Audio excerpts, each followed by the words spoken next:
Alhamdulillah, wassalatu wassalamu ala Rasulullah.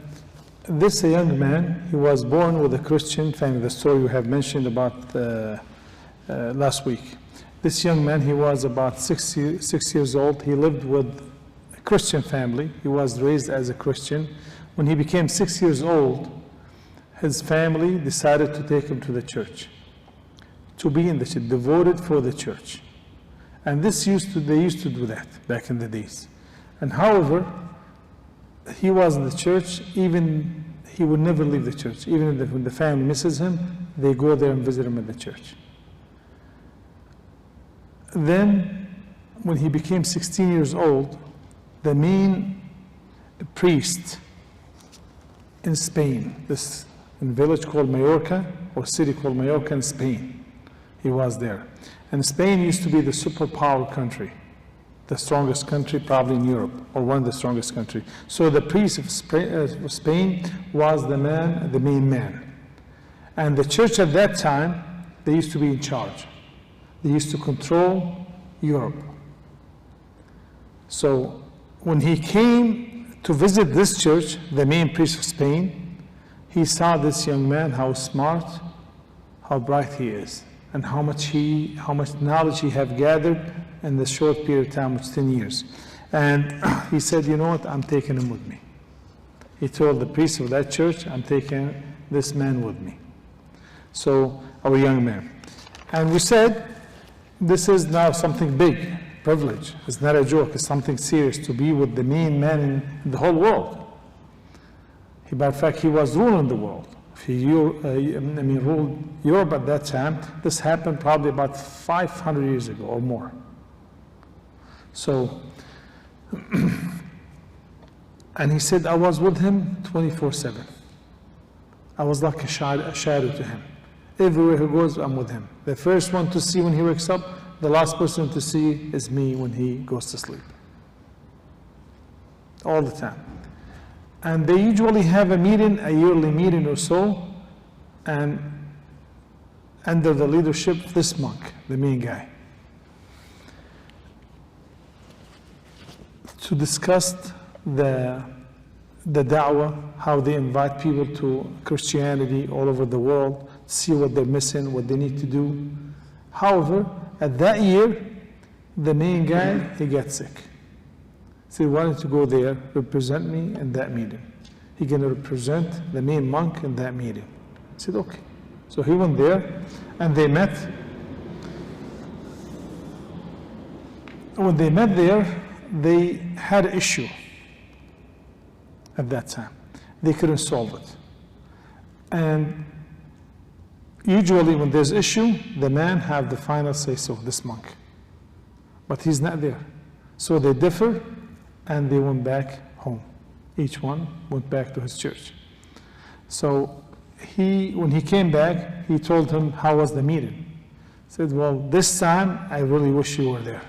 Because we have differ about something, none of us know. No one knows who is he, who solved the issue. He said, what is it? He said, it was mentioned in the book, there's a guy's name, or a prophet named Paraclete. Paraclete. He said, okay, so what did they say? He said, this monk said was Prophet Yahya. This monk said Prophet Zechariah. That monk said another prophet. So each one said the Paraclete, the prophet was mentioned, his name, Paraclete, and everyone said something different. So we didn't know. He said, you're right. If I was there, I would have told them. He said, well, who is he? He said, well, no, I'm not gonna tell you. He said, can you please tell me?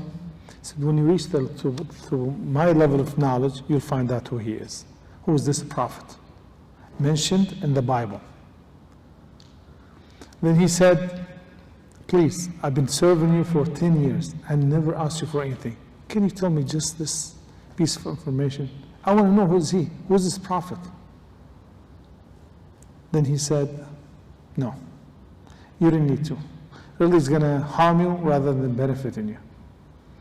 And he said, by the Christ, by the Messiah, this is the highest way to get him to say something. So they're both Christian. Please tell me. I'm asking you by the Christ, by Christ. So he said, well, if I tell you, don't tell no one. He said, go ahead. He said, park light means who is Muhammad.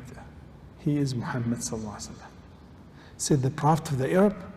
The young man to him said yes. Said that means he's a prophet. He said yes, he is a prophet.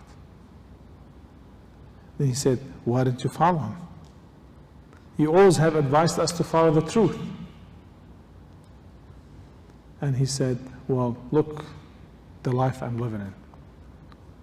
The kings, if they want to talk to him, they used to call him, said, come back next week. I didn't have time for you this week. You can come back 2 weeks later. He was the leader. He was in charge. Said, if I'm going to become Muslim, then I'm going to lose all that. Then he said,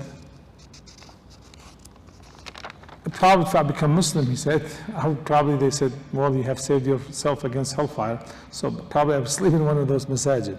I'd be sleeping in the mosque, and no one going to take care of me. So he said, but it is the truth. Why don't you follow it? The young man told the main monk. He said, well, as you know, as Al-Masih, Isa alayhi salam said, loving the dunya, the worst sin. And I love dunya. I don't want to lose this. He don't want to give up the dunya, even though he knows he is the prophet. However, he said, what should I do? Advise me. He said, my advice to you, to follow him. He said, what should I do? He said, there's a place called Tunisia. You go to Tunisia, there's Muslims there. When you go there, you ask about where's the people of knowledge there. So he arrived, immediately he went to Tunisia, and when he went there, he found a few priests, and he was known to them. He was famous because he was like a shadow to the main man. He said, where's the mosque? I want to go debate those Muslims. So they were happy because he's very knowledgeable. He said, go there, right there. He went there, he said, listen guys, I'm not here to debate, I'm not here to fight, I'm here to become Muslim. And he said, Ashhadu an la ilaha illallah wa ashhadu anna Muhammad Rasulullah. He became Muslim right then and there, and he had made a book to defeat all the claims that Isa is Allah, or Isa the son of Allah, or Isa the Trinity. So all the stuff he made a book to defeat all these claims made by the Christian, and he was a main guy there. SubhanAllah. So this is, SubhanAllah, they said, to prove the story, there's a man was a scholar. He went and asked a person, he is experienced with the Greek ancient language. There's a language they used to speak different than this. Suppose the Bible was written in the Greek language, the old Greek language. So he said, he asked this man, he's a professor and at the same time he's a monk. He said, well, can you tell me what parklite means? Or parklate? He said, well, this one, parklete, then parklete. He said, this is something that priest and monk says. He said, no, I'm asking from language perspective. Don't worry about what the priest says. And he said, subhanAllah, he said, parklete means a man being praised. Muhammad, linguistically, means the praised one, linguistically. He said, then, that description will apply for Prophet Muhammad. So he said, you know what, you asked too many questions, no more answers. And shows this here, this is the truthfulness about Prophet Muhammad sallallahu alayhi wa sallam. So this is the story of the man, his name Abdullah al-Mallorca. Abdullah, the Mallorca, and from Mallorca, Spain, it happened, the story about 500 years ago.